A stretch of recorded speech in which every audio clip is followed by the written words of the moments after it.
time opening. We have an eye, sort of a nostril, 2 teeth. One of the teeth has a small cavity. Close call, folks, but I think we got here just in time. Presented by Maria Menounos and Kevin Undergaro. This is Anatomy of a Movie. In-depth discussions and breakdowns of various movie titles. And now that you've seen the movie, let the dissection begin. Turn down for what? Welcome, ladies and gentlemen, to another Anatomy of a Movie here on the Popcorn Talk Network. If you haven't already done so, feel free to subscribe to our YouTube channel, youtube.com/Popcorn Network.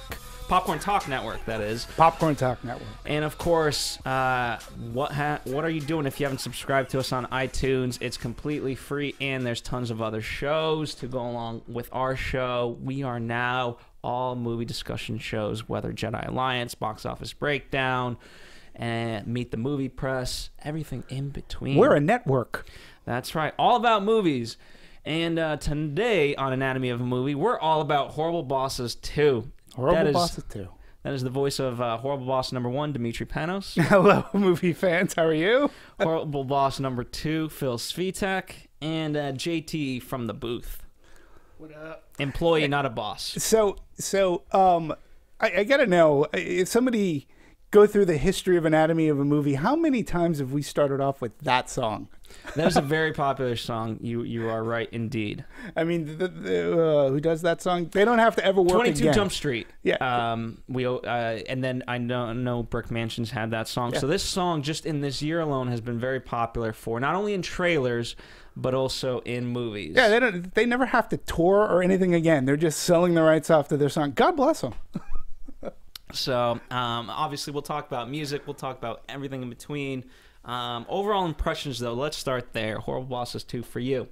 For me, I thought this was a funny movie. Going into it, there was a lot of bad press. Reviews on it weren't too strong. I was a fan of the first movie. I love the trailers going into this movie, and I wasn't disappointed. Did I like it as much as the first one? Probably not. But with that said, still got some laughs out of it. I was entertained for the hour and a half, 40 minutes this movie played up on screen. So I walked away thinking this movie's better than what some of the critics are saying it is. Absolutely. For me, it was Bateman, Sedeikis, Day. Mm-hmm. And, I liked based off of the marketing got me that, okay, they're no longer the employees, they're the bosses. And I thought that's the movie we're going to get. To a degree, absolutely not the case. No. I'm okay with this, and it turned out better than I expected. Yeah, bottom line, it delivered the laughs. It had some laughs in it. And those three, the dynamic, I think, changed from the first movie to this one. In the Horrible Bosses 2, they were pretty much together the entire movie. There wasn't the side stories or, they weren't off doing their various missions to kill their bosses. They were pretty much together, and there was some good slapstick and good raunchy comedy, and I think that they're almost Three Stooges-esque without the slapstick pratfalls. To that point, I think one of the biggest changes for me was in this movie, Bateman was kind of an outsider for the most part of this group, only because now you had to find a way to insert in Chris Pine's character, and that. Because you had to make them sort of a trio versus Bateman, and yet still find that dynamic. And so I enjoyed that, how they were always, there was one man out. Yeah, and he was definitely the straight man in this. He was definitely the guy that was like going, what am I doing with you morons? Don't pay attention to them. And he somehow would buy into their schemes. And then at the end, he's like, why did I do that? And his deadpan sarcasm is what always gets me with Jason Bateman. I mean, I'm a huge fan of his. And a lot of the comedy I felt, the ones that I laughed at the most, was just watching his reaction to stuff. Or the way he said something. Like, that's kidnapping. Mm-hmm. And did you use Sharpie on this? Stuff like that. Absolutely. Yeah. And, the irony of ironies is that he's the one who sets all of this up in motion. Mm-hmm. You know what I mean? Because if it wasn't, he's the one who talked them down and said, Yep. no, we we're going to stick to our guns. We're going to be our own bosses. Yeah. We're going to turn down what was $1 million each. Yeah, it was like a $3 million deal. Yeah, something like that for them originally. Yeah, and that's how they got baited. And nope, everything's all good. We're gonna the shower. Thank God it wasn't the shower daddy. The shower buddy, which then became the shower pal. But yeah, I don't know. I don't think shower daddy. Shower pal is okay. I still don't think it's great. I like shower dad. I like shower buddy. The shower buddy. And that was a funny scene, even though it was sort of in one of the trailers or online red band. You're talking about when they're presenting the idea. When they're on like the Good Morning America show kind of thing, and the shower. Who's in the shower with your daddy? Who's in the shower with your buddy? And then again, it's great because Bateman's he's right on the side, just going. He just cut away from them. Yeah. And then of course nothing goes right, but yeah, I mean. Then the plot ensues. They're offered $3 million to sell their shower daddy or shower buddy. Absolutely, and one of the things just right off the bat as a plot point that I thought could have been that I thought was going to be used more was the deal they made with Christoph Waltz's character. It was an exclusive deal, right? And that never really got re-mentioned. Obviously, it's a huge plot point, and because had they gotten another order from somebody else, they could have saved the company and not have to do all of this. So I thought that would have come into play a little bit, but looking back on it, it didn't need to. No. And again, the exclusivity further, like from Bert Hansen, that's Christoph Waltz's character, he knew what he was doing right from the get-go. So if I sign them exclusivity, they can't go shopping and make money. I'm going to screw them over and I'll make my... So it made sense within the confines of this. Of the wackiness that takes place. And to that point, the wackiness, do you remember a movie where the kidnappee wanted to be kidnapped? I have to applaud the brilliance of that. I mean, you can argue to some extent that it was you could see where it was going, but for me, I was along for the ride, and I didn't see the plot twist, and I enjoyed the plot twist every time they came. Yeah, no, and that was a good one. It was a good twist to have, and I think Chris Pine did a really good job. He was somebody else, too, that in the press got skewered a lot. But he wasn't necessarily meant to be comedic as he was to add this other element and say, hey, I'm going to help you guys get out of this jam, and you'll make money because I think my dad's a dick, and I liked his plot point, so to speak. But when it came to the twist where he's actually manipulating all the game pieces, it didn't come as a huge surprise. And then I sort of kind of had wished that maybe he was in one way, shape, or form part of the gang, because it seemed that that's what they were trying to do. But they had more story to tell. I know, yeah, and because it was such a heartfelt moment with the gift, and and even Bateman to I. Upon second screening, Predator was okay. And what is this a metaphor for again? Is this us? Is this us? Yes. And you know what I didn't like? This stuff, I don't know. I was like, where the hell did that come from, Predator? Did they just... I was like... Because he was such a liar anyways. It was like, oh... Because what did he say, like, when he was in... when they first went to the office? He said, hey, he had already set them up with like, hey, did you see this movie? And he's like, oh, this is a prop from that. And then like, no, it's not. Yeah. And he's like, yeah, it isn't. No. So you could tell. So when he gave him the Predator thing, I was like, I have my serious doubt that that's actually from Predator. But I went along with it anyway. Well, it certainly played to... I went along with it because I did feel it was such a nice moment, and I wanted that to happen, but I was duped, to say the least. Yeah. But I mean, so let's talk about Chris Pine since we're kind of on him. Remember that movie he did with Reese Witherspoon? Oh, the one with Reese Witherspoon and Tom Hardy. It was directed by McGee, and I know all that except for the title. But yes, I do know the movie This Means War. This Means War. Yes. So, I mean, that was a funny movie, and he kind of took on a more he took on more of the heavy lifting in that movie to be the comedic elements. And so I thought, was he the funniest part of the movie? No. But at the same time, because of how much he went to being and committed to being an asshole, he completely that's what made it funny. I mean, just even his interactions with the housekeeper. Oh, it's your birthday. Yeah. What there's water in the sink. What is that? That's gross. You're fired. Well, kidding, but next time watch out for the water in the sink. No, I mean, he was okay. Personally, I didn't think that he was necessarily there for his comedic chops, and I believe that even the cast and Chris Pine admits, he goes, I wasn't necessarily there to be funny. I was there to add another element to this. And like I said, press-wise, some of the reviews towards him were like just downright, they almost seem personal. They said it's a comedic miscue for him. He's not funny at all. He's the opposite of funny. And I'm like, well, I don't think he wasn't meant to be necessarily part of the Three Stooges or even Zeppo for that matter.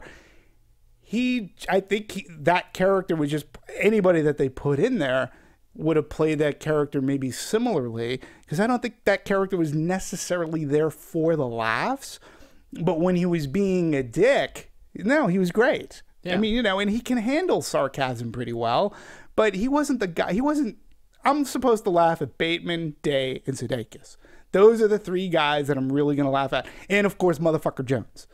And Kevin Spacey. And Aniston. Yeah. Like, those are the people that we laughed at from before that were great. If there was a shortcoming in this movie, is that this movie didn't have the Colin Farrell role. Like, because he was really funny as a horrible boss. So, that aside, I didn't think the villains were all that great. They didn't measure up to the first horrible bosses. But Chris Pine, he was fine. He was great. And he was able to stand up toe-to-toe with those three comedians. Because that's what they do. They're funny guys. Chris Pine comes in. He's sort of the interloper. He's got to get into this rhythm. And I thought he held his own fine for what he did. And you know what? I give this, as you're talking about it, I give this movie a lot of credit in that it didn't, a lot of times they'll take what really worked in the first movie and now, okay, let's make a movie just around that. And while, we took elements, obviously Jennifer Aniston with her sex addiction, right, and wanting to sleep with Day's character. Yeah. Motherfucker Jones. Right. And even Kevin Spacey, but it wasn't, when movies just drag on scenes like that just to be that way. Sure. I felt this didn't do that, and I was relieved, and they used it in new ways. I mean, the whole chase scene having Motherfucker Jones. By the way, if I'm saying Motherfucker Jones, I'm not using it as a swear. Just FYI, people on iTunes and things like that, if it's not rated explicit, that's just his name. That's his name. And the chase scene, to me, there was one element of the chase scene that was my favorite scene in the movie, because I love that kind of steaming kind of reactionary, because, all right, the scene I'm talking about is Motherfucker Jones is driving the quote-unquote getaway car that has our heroes in it, Sedeikis, Day, and Bateman. And they're all sitting in the front seat. Okay? Awkwardly. And they are trying to get the cops to follow them to a warehouse so that they can apprehend the bad guys. And Motherfucker Jones is taking this, seriously and as a pure getaway. And he drives so far ahead of the cops that he crosses train tracks. And the longest train in the history of trains starts to go by, and Sudeikis is like, hey, we need them to follow us. You're going. And so they stop, they back up, and they wait for this train to go by. And it's just, they're sitting there, and Bateman's just going, oh my God, what am I doing? And then he takes out Twizzlers, like motherfucker Jones takes out Twizzlers and some Twizzlers. They pass him that, and they're eating licorice. And it's just a camera on them eating licorice, with the exception of Bateman, who's just like steaming. And with the added element of like, I could have gone to the bathroom. Right, I could have. Yeah, I need to go to the bathroom. Oh, this train will be by pretty soon. And then, oh, well, maybe not. Oh, all right, I'm gonna go. No, the train's done. And I love that sort of stuff. Like when they're waiting around and something in the background's happening and they're just, they're just chewing on licorice. I was laughing. I was... just because at that point you have nothing else to do. Nothing else to do. You have to. And it was the reactions and just chewing on the licorice and just looking at Bateman's face the entire time. He just looked so defeated. Like, and it's comedy going the other way, because it's like, okay, if this was a regular chase scene, that would be, you never want to have your characters have good luck, right? And so if a train went by and stopped the police, that's good luck. That would happen maybe in the first act, but obviously never in the third act. No. And so reversing that, again, because they can't lose the police. Right. And again, that's the thing about these characters that we'll talk about when we talk about music, but these characters think their plans in their minds go off way cooler than what ends up happening in quote unquote real life. I mean, just that's where the comedy comes from. I mean, just when they're going over the plan, which first included a zip line, a trampoline, and that went out the window. But that whole sequence was like, okay, and even again because I love these characters and I'm rooting for them. I was suckered. I was like, yeah, what can go wrong? That's a great plan. That's a great plan, but it's Nick, Kurt, and Dale. And that's something inevitably. It's just not going to work out that way. The walkie-talkies, the cell phone, the makeup. The code name. Try to come up with a code name, guys. We don't need it. I really wish you would stop using my name. So, yeah, they're just incompetent, absolutely, from start to finish. Yeah. And, and again... Jason Bateman, he was interviewed and he was asked about, like, how is it making a sequel to this? Like, do you want to, he goes, do you want to repeat the same elements? Like, are you afraid of? And he's like, look, to what is it? He admits coming out, he goes, to an extent, you want to repeat a lot of the elements because you're telling people if you like the first one, then come to the second one. He goes, that's why we put a 2 on the end of it, he says. But, you don't want to make things to be too predictable, which I think they accomplished in this movie.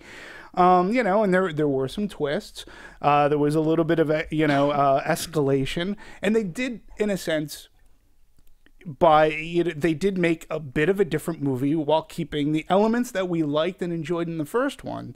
They took those elements over. You still had Jennifer Aniston as the sex addict, and I just loved how the whole sex addict group, she was never going to be cured. And you just got that sense from that group. Like, that was a funny scene. And obviously they have so many outtakes, but I give her so much credit, just even on the few times, that they were finally able to use any of that. Like, I have to go to the bathroom. Okay, you can go on me, Right. It's a number 2. Your point. So, and to not, again, even if for that split moment, to not laugh at something as absurd as that, it's just amazing. And Aniston, admittedly relishes, she was asked at some point, like, are you uncomfortable with the language and stuff? She goes, oh no. She goes, I think it's hysterical. I love it. And she delivers it as if she loves it, and she said there was only one time where she was uncomfortable, and that was the scene where she was with her 2 employees watching the security video. She said that was a little bit uncomfortable. She goes, we're watching all this stuff and we're commenting on it as if it were like a regular television show. Yeah. And then Bateman, actually, he pops in and says, yeah, that was really uncomfortable for me. He goes, because I got to see what was done to my character. All body double. Yeah. Yeah, what's done, his character ends up being sodomized. And not that sodomy's good, but it can be used to a comedic effect when you're watching it and these characters. So, and again, things just happen to go awry for these guys. It never goes as planned. They were supposed to be in and out of that place. And the fact that they were completely caught on these cameras, right? And so that, that gets accomplished, but there's also humor of like, all right, now you can go back to this part, rewatch it. This is good. You'll enjoy it. Yeah, it's really funny too. So, and look, I'm not looking for an Academy Award nomination or nominated movie when I go to this. I just want to go in and laugh. And I think I love revisiting these characters. So, yeah, and funny scenes. Like I said, what was nice is they've created a great world. So they've brought in, as we said, Jennifer Aniston's character. Mm-hmm. We get a little bit more of Day's wife this time around. Mm-hmm. So that played into and nicely. We get Motherfucker Jones. Yeah. And we get Kevin Spacey, which he's a nice bun to this whole thing. But then every one of these characters, they for the most part they have their motives and they're fleshed out. Yes. And what's nice is every one of them has a different motive. Mm-hmm. And one way or another, it accidentally sometimes can help them or hurt them. Right.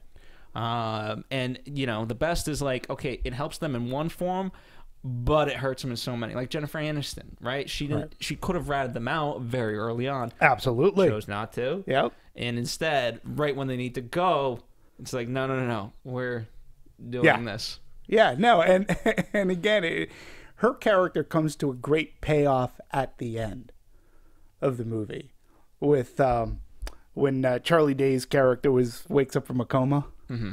and there are two admissions. That she said, and the way she delivers the lines is great. She's like, everybody's like, oh, you're right, you need your rest, and she's the last one to leave. She's like, I'm gonna fuck your wife, and he's like, no, you're not. And then she goes, there's a thing where people in comas, it's been known that they've had hard-ons. And she goes, and boy howdy, and you get the sense that she's sort of like coma raped him, and apparently there was a scene. Apparently it's a deleted scene where in the quote unquote stiffy broke. Mm-hmm. So I think would be hysterical to see if they ever put that on a Blu-ray. Mm-hmm. I think that would be great. But again, her character comes back at the end and yet still delivers a very funny line, and now has a relationship with the wife.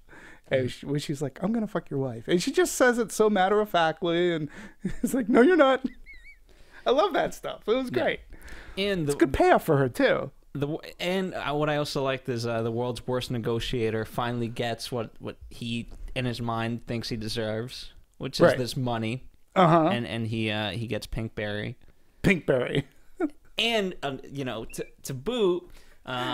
right from the when they first meet Chris Pine's character, he says, please don't call me that. That's what my father's name is. And so in this case, they're like, Mr. Jones, please. Mr. Jones is my father. Call me motherfucker. Call me motherfucker. And again, when you say the worst negotiator, those scenes were funny too. He's like going, okay, that'll be like $6,000. No way, it's too expensive. All right, I'll take 100. You are the worst negotiator. But that stuff to me is funny. And I think part of it works too because there is a good chemistry that comes off screen for that stuff, and I know that we could admit, or I admit, it's small stuff, but it's the way in which a line is delivered. It's the timing in which a line can be delivered, and if it's off, it doesn't come off as being funny at all. It just will just land on the table and stay there. But they're able to do it in a way that it just makes me laugh, and it's an inflection or something, but. Yeah. And it's one of those things where you fully have to commit to that character. Sure. The more ridiculous you are, the funnier it's going to be. Down to how he always holds the straw, right? Jamie Foxx as motherfucker Jones, and just even again, is that part of the direction? Maybe not, but just commit to that and go with it, and that becomes funny in itself. Yeah, and he too. Gets his,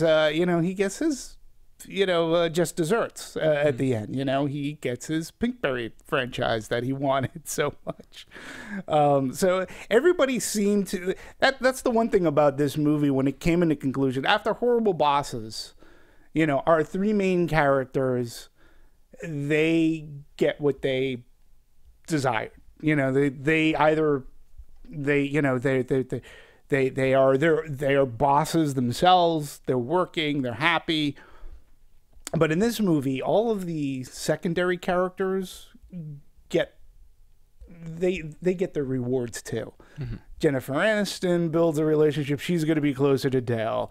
Motherfucker Jones is able to, now he has the money. He can make his Pinkberry. And even this was the twist to me. Kevin Spacey's character is Dave Harkin.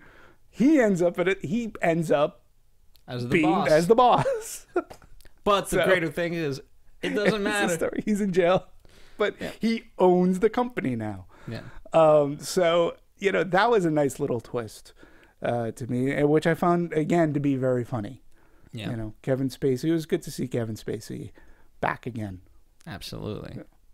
One person we haven't really talked about was, let's talk about Christoph Waltz. How do you think he did overall? I think he was fine as Bert Hansen. That's a part that I could have been overplayed. Christoph Waltz, admittedly says he doesn't do comedies and such, and that's not necessarily his forte, doing silly comedies. But he's been in Django is funny. Yeah, but I wouldn't call it a comedy. But, I wouldn't either. You know, he acts more in Django, and he's a great character in Django. He's just not into like the raunchy comedy kind of movies, and he's self-admittedly say he doesn't think he's a funny guy, and he wasn't even a guy that he had trouble improvising. That's just not his forte. So, you know, I think he may have taken the movie outside of, probably had a good paycheck involved, and perhaps it seemed a little bit out of his comfort level. And why not take this role? And he was fine. I mean, because I think he's wrong. If you look at Inglourious Bastards, he's a funny character with the milk and everything I get else. it. I don't know if that's how he feels. Fine, but he is wrong. Yeah, he doesn't feel like he's a comedic actor, and again, anybody who took that role could have overplayed it, but he didn't. He played it like, hey man, this is business, and you know, you can tell that he was a bad guy, and it's not the first time he's played a bad guy. He was in Green Hornet, which is a pretty bad movie, which he sort of still defends. But, you know, he wasn't terribly good in that movie. He wasn't comedic. And to your point, in the Quentin Tarantino movies, I think it's just the way that he's one of those actors that works well with Quentin. You know, or Mr. Tarantino, I should say. I don't know him. But he works well with that kind of cadence, dialogue, and pace. And he can deliver that, and it can be comedic, but at the same time, you know, he's still terrifying. You know what I mean? So in Horrible Bosses, when you're looking at a raunchy rated R comedy, which is not made to have any other impact other than to make you laugh, you know, he was fine. It was sort of a surprise to see him in there. But, you know, he did fine.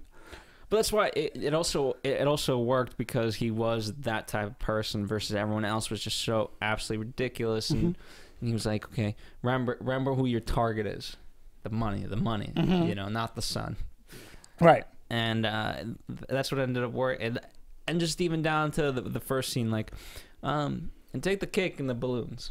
Take the cake and the balloons, and it was even the way that he talked to them. Like, he wasn't talking to them like peanuts. He was just like, yeah, it's business. I just screwed you over, and there's nothing you can do about it. And thank you very much. Wealth makes wealth. Yes. So, you know, yeah, he was fine. It'll be great to see, because I have been tweeting about this. It'll be great to see how he plays as a Bond nemesis. Yeah, coming up. So that'll be interesting. We'll see if we get any laughs out of him then. I doubt so. You know. All right. They had a new director for this one. Yeah, who sort of kind of came on as a replacement. I believe it was Seth Gordon directed the first one, and he was pretty much slated to come back and do this one. But scheduling conflicts happened, as so often happens with movies sometimes. And they brought in Sean Anders, who he's a writer. He wrote We're the Millers and a couple of other movies, and he directed an Adam Sandler movie, That's My Boy, I think, and a couple of other movies. And I think he did a fine job. I mean, obviously through Where the Millers, Sedeikis And Aniston. And Aniston, of course. Yeah. And for the most part, if you just shoot these guys, you're gonna get they know what they're doing for the most part, and especially this is their second time around doing this, so overall they're good. Yeah.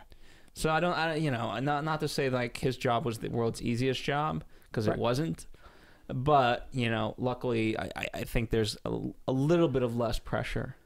Yeah, and I agree, and plus he was a writer for Hot Tub Time Machine. And with Horrible Bosses, like I said, having the cadence of Jason Sudeikis down and knowing Jennifer Aniston, he understands these actors as comedic actors, and I think that he did. I think he did a fine job, and they picked the scenes that were going to best fit this movie for whatever time they had. And that was I hate when comedies go 2 hours. This was an hour and 48 minutes, but it didn't feel like it. And because, again, usually sequels can go, okay, let's take everything that's funny, and then you're just literally beating it to death in the second one. And that, I didn't feel that was the case. Yeah, no, not at all. He also wrote, actually, a really charming, funny, albeit a raunchy romantic comedy called She's Out of My League. That's a good movie. It's a good movie, and the reason being, outside of its raunch, the movie had heart, and he wrote that. So, yeah, I think that going into directing for him seems the way to go, and he can obviously handle it. I did notice, however, this movie does have a lot of people writing. I mean, you had Sean Anders, John Morris, you had a story by Jonathan M. Goldstein. John Francis Daly, Sean Anders, and John Morris, all based off characters by Michael Markowitz. So you had a lot of people. There were a lot of cooks in the kitchen in this one. I mean, A, that's how TV is written, one. B, that's how movies were written. So, I feel Blazing Saddles. I feel like that's a stigma nowadays for movies, that if you have more than 2 writers, it's oh no, it's going to be a bad movie. Well, that's how movies were written. And why do you think TV's so good is because they have a writer's room working on this. Yeah. So, not to say this is the end-all, be-all movie, it's the greatest thing ever, but okay, it's good. It's good. It definitely works, and far beyond what the reviews had said. Now, it's interesting because when I was looking it up, I always, how we always talk about budget and all that stuff, which I found the budget to be interesting, and we're going to get to that in a sec, but we also talk about Rotten Tomatoes, and the Rotten Tomato score on Horrible Bosses 2 is at 32%. That's not good. That's definitely not fresh. That's rotten.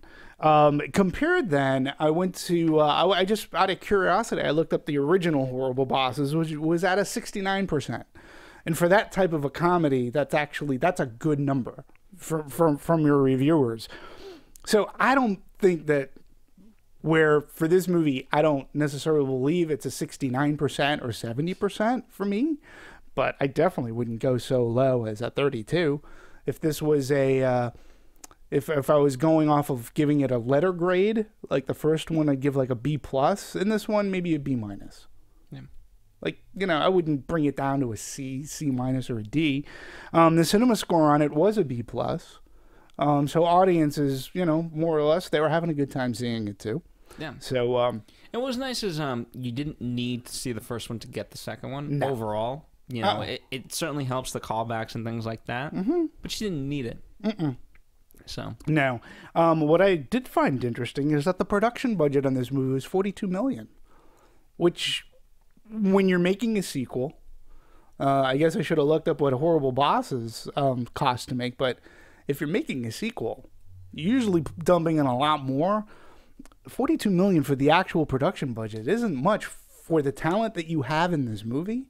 No, that's right. Absolutely. I mean, it's not a high budget, and then all in, sometimes it goes the other $77. way though with sequels. Sometimes, remember the original Teenage Mutant Ninja Turtles? They kept going down in budget. Yeah. Sometimes they're all right, let's see what we can make for this much. No, I get that, but sometimes you will overinflate a budget because it's a sequel. Yeah. This one seemed to work This one seemed to work okay, and at 77 million, and that's all in. That's including their marketing, their hard drives, their fulfillment. That's not bad for a sequel to a successful original. It's actually pretty good, I think. It's, you know, you keep it on the cheap. And so far, money-wise, it's doing, we're looking at to date about 28 million so far, and then an estimated 38 million worldwide box office. So, you know, all in, I think that I think Warner Brothers will end up doing okay with this movie. How do you feel? So the original budget was, production budget, around 37 million, and it came out in the U.S. July 8th. Now, this one came out, you know, Thanksgiving. So, how do you feel about A, just, you know, the comparison in budget, and also then B, the comparison release date? Well, I mean, look, what did you say, 37, 38? 37. If my math is correct, we're only talking a difference of, what, $5 million? For a sequel? That's pretty good. That's not bad. That's keeping things... and you brought everybody back for the most part. Apart from Colin Farrell, everyone was back. Yeah. And then some. Yeah. And in some cases, like Motherfucker Jones definitely had more of a presence. Jennifer Aniston, I think, had more of a presence.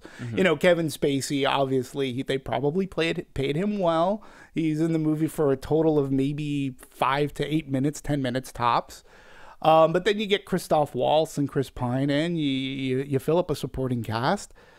To go 5 mil for a sequel, to go 5 mil above the original, which was a success, that's actually pretty good. Now the release date I completely understand. I've said this before. We had a jam-packed summer, so much that I actually think that it was so stacked. I think it hurt grosses.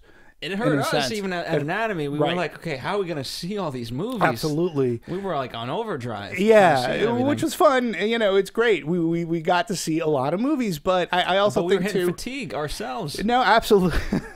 Speak for yourself. I was doing okay. Maybe not. But I think that, like, comedy-wise over the summer, when you were looking at a release schedule just on paper, okay, and it's in a grid or whatever, and you're trying to play, so you had, like, early in the summer, you had like A Million Ways to Die in the West, and mind you, when you're looking at a release schedule, you're looking at a release schedule prior to anything being out yet, so you don't know whether a movie like A Million Ways to Die in the West is going to be Ted, or it's going to go the other way. So, you know, this is before the hindsight comes in. Yeah. So you're looking at A Million Ways to Die in the West. You had 22 Jump Street came out over the summer. There was one other comedy, I think, that may have hit with it. So, and then on top of that, you had X-Men, Transformers. Yeah, you had these big budgeted Godzilla. You had these movies that were just huge. I think moving it to November, where it's a little bit unorthodox to release an R-rated comedy at that time, because it's usually a lot of families will go out to the movies during Thanksgiving holiday. But there was no other comedy in the marketplace. You had Mockingjay. You had holdovers from things like Big Hero 6. You had Penguins. Interstellar was still playing. So there wasn't a comedy. So I don't fault them going for the release date that they had. Now, with that said, box office this year for the Thanksgiving holiday weekend was down. So regardless, you know, Hunger Games is still doing a lot of money, but not as much money. I'm not going to focus on just Hunger Games. All of box office was down. Penguins of Madagascar movie did not do what it was anticipated to do, as well as Horrible Bosses too. I have theories as to why a lot of this may be happening in our industry, but I don't fault Warner Brothers for taking that step, that risk, and going with the unorthodox thing. I actually think that it can be a good time, because you're giving alternative programming to other people other than just wanting to go see a kid's film. I mean, my number one thing is every time we're doing Anatomy, I was like, okay, what comedies do we have coming out? No comedies. Mm-hmm. Crap. So when Horrible Bosses, I was like, oh yes, Yeah. this is gonna be good. Yeah, and it fills in a void. And you have to remember one other thing, too. Something else I've mentioned. This past, right after summer, we've gotten a lot of rated R more adult-driven movies, like a Gone Girl kind of a thing. And those movies have been doing really well, which I think has shocked some people. But, there's an adult audience out there. Obviously, this is more in the vein of a 22 Jump Street kind of a raunchy kind of a comedy. It is a sequel. Listen, I think that they picked the right date. Just people weren't going to the movies, and it wasn't that they were just staying away from Horrible Bosses. They were not going to really much of anything. So it was all in a level playing field of people, audiences not shelling out cash to go to the cinema. Yeah. So. But I like the idea behind it. But here's the nice part is, at least, and you could say the same thing for Mockingjay and all these other, but like the nice part is, not that you needed to see the other movie, but now you're getting a nice little boost for Horrible Bosses. Sure.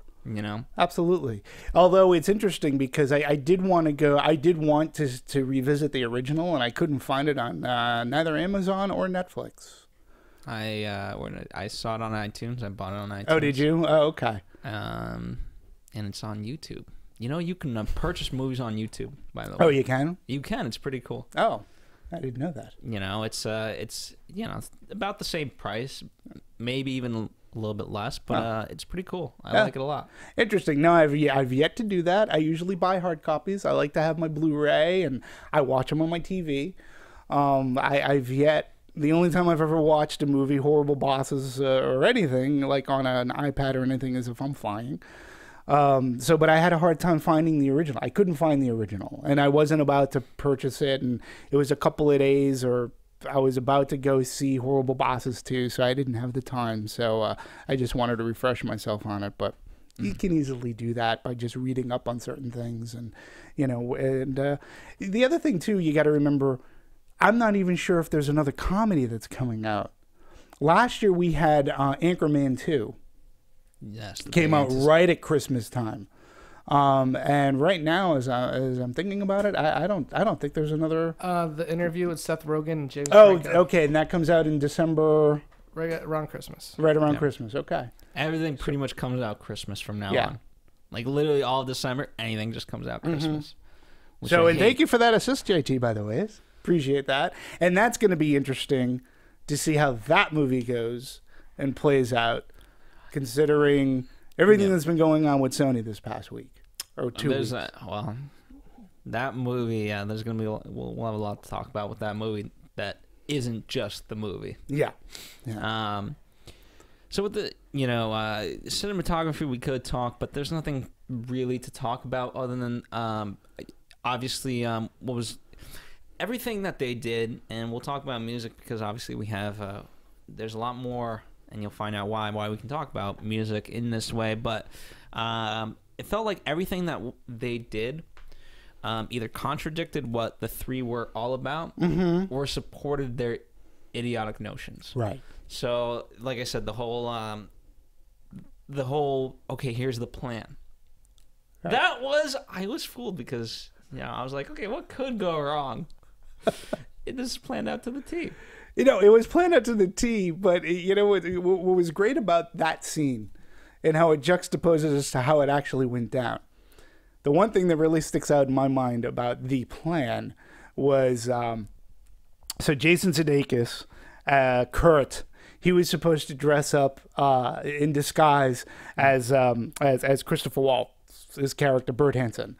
And in the quote-unquote scene where they're planning it out, where everything's running smoothly, he was like, oh, okay, he looks okay. Wow. All right, that's not too bad. But the actual plan, he looked like Einstein's stepbrother. Or I mean, he just looked horrible. It looked like a horrible Halloween costume. And that was horrible. Just in terms of, again, the two comparisons, the editing, right?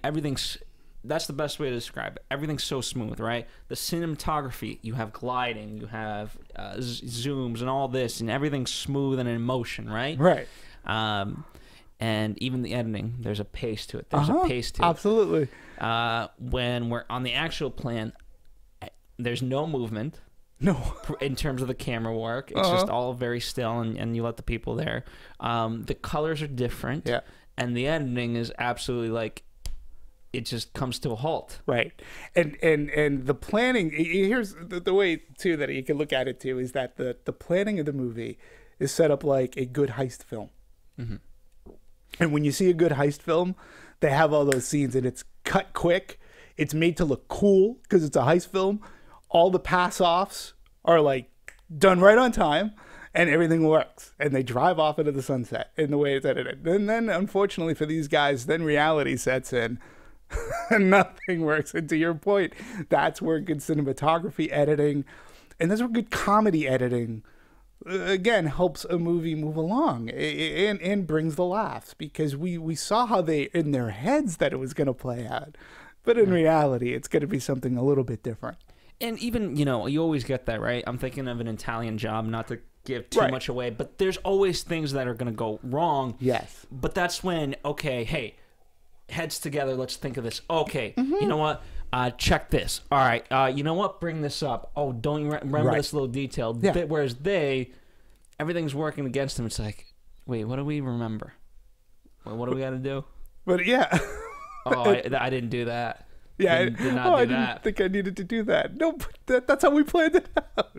And what was it that he was supposed to do? The cell phones. The cell phone. That's right, the cell phones. And that, to me, too, is where their plans are much cooler on paper. That's where it looks better on paper than it does. Like some movies. Some movies look better on paper, or even sports teams look better on paper than they do in actuality. That's very true. I mean, just the whole, remember Bateman goes in, and they're talking like, hey, you know what? We're really good at this kidnapping thing. They haven't even kidnapped anybody yet. When they were writing the note. Yeah. And then that gets squashed the second Bateman opens up the car and shuts the door, and all the pieces get caught up in the draft, and they go poof. So they really can't even do a note right. No. They didn't have like the soup. They didn't have the glue stick to tape everything down. So they put the cart before the horse, to say the least. Absolutely. Absolutely. But I teased it enough, so let's talk about the music. Let's. Because if you haven't had a chance already, I didn't interview. You were there. You were there. Demetri conducted an interview with Christoph Waltz, who did the score for this movie, and he has a body of work that just stems so many movies. He did Horrible Bosses 1. He did the first one. He did Identity Thief. He's a Grammy award-winning composer. He's done Medal of Honor games. He's done the music for the Mass Effect games as well. So he has a body of work that's like all over the place, which is cool. And let me preface, if you haven't seen the interview, definitely check it out. But it's an interview that I would call the art of composing and stuff like that. It's not just, you might be like, why do I want to hear a guy talk about the score of Horrible Bosses? Right. Is it as in depth as, let's say, Interstellar scores or whatever? Right. No, absolutely not. But there is an art to it that does need to be one. And again, they go beyond just Horrible Bosses 2 into Absolutely. the philosophy of many, many other scores and how to actually become a composer, if that is something of interest. If not, just something to learn. Yeah, and he was great, I think. Because we got to talk about comedy and how do you score for comedy. You can do it in a way that juxtaposes what's happening on screen, and you get comedy, but you can't go too much with that and whatnot. But he did something that I felt personally, and I brought it up to him, completely unorthodox. He went with like more of a cool hip rock kind of vibe to go along with this, and he gets people like from Pearl Jam and stuff. Like he gets Mike McCready to do guitar work on this, and I thought that was really cool. And when I asked him like, what was the approach? Like, why did you go that other than like orchestral and which he was brought up? I mean, Elmer Bernstein was one of his like mentors, teachers, and who's known for his composing of score. And his whole idea was, and this is what I thought was cool, and we've been talking about it, is these guys, he goes, in their head, this is the soundtrack that's playing in their head.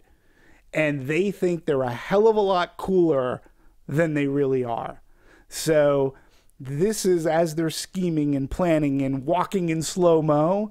Like, and that scene was funny too, as they're walking in slow-mo and you're playing a rock tune and then like throwing the matchbook cover and... Hey, dude, you ruined our slow-mo. You ruined our slow-mo, man. But they think that they're cool, and this music is the soundtrack of their lives. And to me, I was like, okay, I get it. That works. And he said he had no problem selling it to the Warner Brothers folks or to Seth, and even with Sean coming on board to do Horrible Bosses too. And I think he does a really good job. If you listen to the soundtrack too, an interesting thing about it is you can play it in your car and just not at times think you're listening to a soundtrack. You're listening to like rock music, and it's pretty cool. So yeah, he did something a little bit unorthodox in my opinion, but I think it works. It's funny, Identity Thief has been on cable a lot, and he uses some of those touches in that movie as well. But not to the extent in Horrible Bosses and Horrible Bosses 2. So, yeah, I think the music really lends to this. And once I got that in my head, he's like, no, this is the soundtrack going on in their head. And that's like, why, that works. And just even we opened up with Turn Down for What, right? Why, if you really broke it down, why would that music ever be in this movie? Oh, Right. because that's... Right. Because that's what they're listening to. That's what they're listening to. That's how they think they are. Right. They think they're that cool. And that actually, to me, that makes the comedy funnier because they're not. Yeah. They're really not. And their plan's going to go to shit. And that's what's going to be funny because they actually think that they can be good at kidnapping. They think they're great at it. So, and so when he approaches his music that way, I was like, okay, now I get it. And it made the experience for me even more enjoyable. He was great. He was a very forthcoming guest. I think he had a lot to say. And anybody who wants to get into the business, who's interesting or has a music background, like he was really very forthcoming as to how he got into it and what he did. And he admits he had some good luck working for him. But yeah, I think you made a great comment. You should say it because it was about his work philosophy and ethic. Here's what my takeaway from it was. He didn't want to be pinned down to doing just one genre of music. He wanted to do multiple genres, and by doing movies, every couple of weeks, usually about 6 to 8, he can go explore a different genre for the most part. Right. You certainly don't want to do the same thing that you did on Horrible Bosses 2 for, he also does Supernatural. Right. On CW. So you can't just reuse everything that you've been using, and so you have to do something completely different. Sure. And it's funny because I did forget about his TV work, which includes Supernatural and Revolution. He also did Ride Along. So, he's able to mix the best of all the types of music that he likes, whether it be a quick jazz riff, orchestration, rock, hip hop. He's able to make it fit into that movie, and he makes it work. He makes it so that you don't even think that you're listening to score, but you are. It's not your orthodox. It's not. He's not like an Alexander Desplat or our good friend John Ottman who uses score for the movies and makes it bigger. No, he's taken on a different way. And in comedies, makes it work nonetheless. And Absolutely. Supernatural, by the way, is that 200th episode that he worked on. I just recently saw it. I'm Johnny come lately. Got a lot on my DVR, but his work on that movie was great, and it's a super episode. Very funny too. Absolutely. Anything else to talk about with Horrible Bosses? No, I think we've covered it all. We stayed our welcome. Sequel. Yeah, well. Yeah, maybe we're becoming horrible. I don't want to become horrible hosts. Well, fair enough. We better get out of here before they figure that out. In the meantime, if you guys like talking about this movie with us, definitely comment below. If you're watching on YouTube, if you're watching on the website, there's a comment section as well, or on iTunes. Let us know your thoughts overall. And of course, you can follow us at The Popcorn Talk on Twitter, Facebook Popcorn Talk Network, and Demetri. What's your Twitter? I have a Twitter? You have a Twitter. I do. It's at DMovies1701. At DMovies1701. JT, put yourself over. You do the box office breakdown show every Monday. Yeah, at Schmoes JTE. Tune in every Monday afternoon. It's awesome. We talk about movies and numbers. And you also talked about Horrible Bosses, right, on Monday? Yeah, we did. It did not do very good on box office. It did $15 million over Thanksgiving weekend, which is pretty bad. Well, it's like I said, nothing popped Thanksgiving. I don't know why. I don't know if it couldn't have been Black Friday because those numbers were down too. So anyway, but I have hopes for this movie. I think it'll pull through, and it's one of those movies that, you know what, it's gonna go great on when you rent it or whatever. Oh sure, I'm sure there's definitely gonna be, well, I shouldn't say definitely, I don't know, but there could potentially be an unrated version, so we can get to see some stuff that maybe different takes of some of the ad-libbing that went on. Yeah. So yeah. The rewatchability for this movie is definitely high, so thank you guys for joining us yet again here at Anatomy of a Movie. We'll see you next time. Oh, one quick thing? It's my dad's birthday today, so happy birthday, Dad. Not that he watched Horrible Bosses, or maybe he'll just, I don't know, that he'll tune into this, but just so I could say happy birthday, Dad. There you go. We'll see you here next time. Thank you for watching.